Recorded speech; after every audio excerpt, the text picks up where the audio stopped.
Hello guys, मी योगिता तुम्हा सर्वांचं Yogita study सेंटरमध्ये स्वागत करीत आहे. आता आपण पाहणार आहोत एक थेरम. आपल्याला ह्या पुस्तकामध्ये भरपूर थेरम्स आहेत, या चॅप्टर्समध्ये भरपूर थेरम्स आपल्याला आहेत.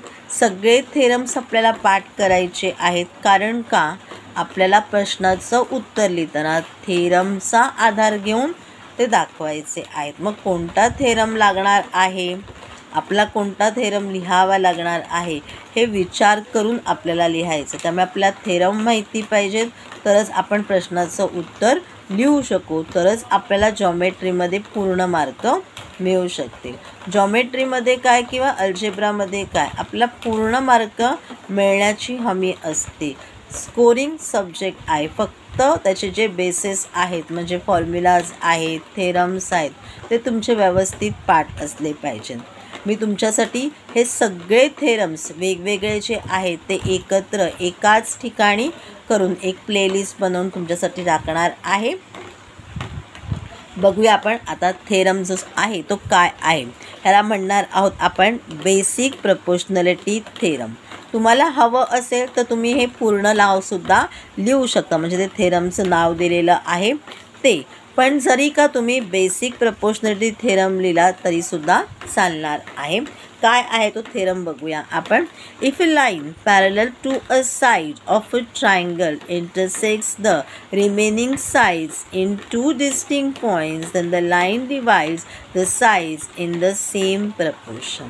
काय म्हटलेलं आहे बाबा, एक ट्रायंगल आहे आणि मग त्याच्यामधून एखादी लाईन इंटरसेक्ट झालेली आहे दोन्ही साईड्सवरती, आणि मग जे काही त्याच्यामधून पार्टिशन्स तयार झालेले आहेत, पण त्यांचं आन्सर त्यांचं जे प्रपोर्शन आहे ते मात्र कसं राहणार त्यांनी सांगितलेलं आहे, सेमच राहणार आहे. आता बघूया. In triangle ABC line L parallel to line BC. L ही लाईन आहे, ही पॅरलल कोणाला आहे, BCला आहे, कारण हीच लाईननी काय केलेलं आहे, या ट्रायंगलला इंटरसेक्ट केलेला आहे दोन्ही साईड्सवरती, म्हणजे AB वरती पण आणि AC वरती पण.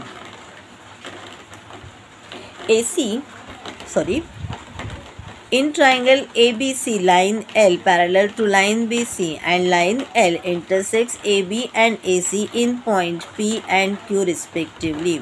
AB वरती P पॉइंट आहे आणि AC वरती Q पॉइंट आहे, लाईनचं नाव आहे L.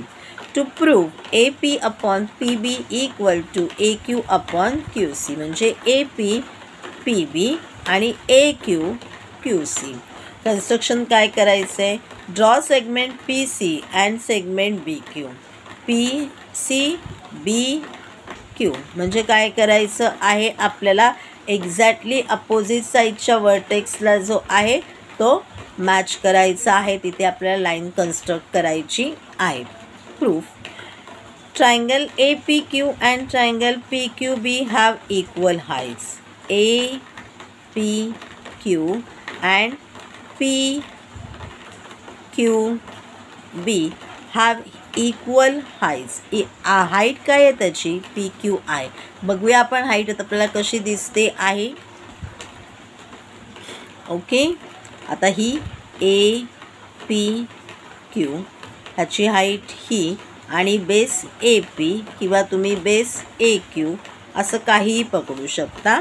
ठीक आहे, आता सध्या आपण AP हाच बेस पकडूया. AP बेस आणि PQ ही त्याची हाईट आहे, आणि PQB मध्ये PB हा बेस आहे आणि PQ ही हाईट आहे, म्हणून त्यांनी आपल्याला रिझन दिलेलं आहे हॅव इक्वल हाईट्स. मग म्हटलं आपण area of triangle APQ upon area of triangle PQB is equal to AP upon PB.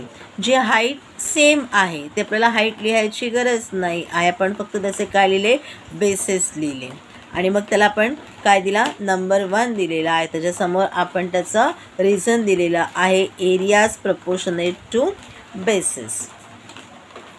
कसा आहे एरिया, बेसिसच्या प्रपोर्शनमध्ये आता येणार आहे. And area of triangle APQ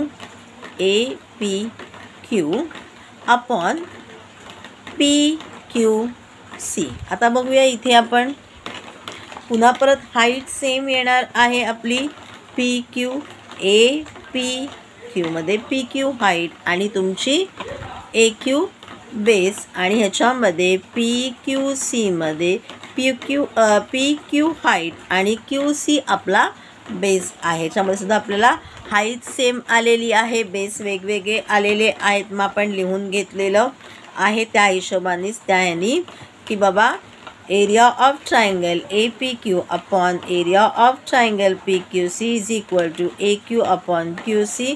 त्याला आपण नंबर दिलेला आहे equation number 2. Areas proportionate to bases. आता लिहूया. Segment PQ is common base of triangle PQB and triangle PQC. Segment PQ is parallel to segment BC.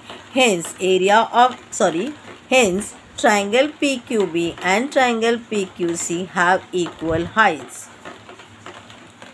आता बघूया PQB PQC. हाईटची PQ आलेली आहे, बेस दोन्हीचे, एकाचा PB आला आहे, एकाचा जो आहे तो QC आलेला आहे. म्हणून सांगितलेलं आहे त्यांची हाईट सेम आहे, फक्त त्यांचे बेसेसप्रमाणे आपण त्यांचं प्रपोर्शन काढणार आहोत. ओके, मग आपण म्हटलेलं area of triangle PQB is equal to area of triangle PQC. कारण इक्वल हाईट्स आहे आणि त्याचा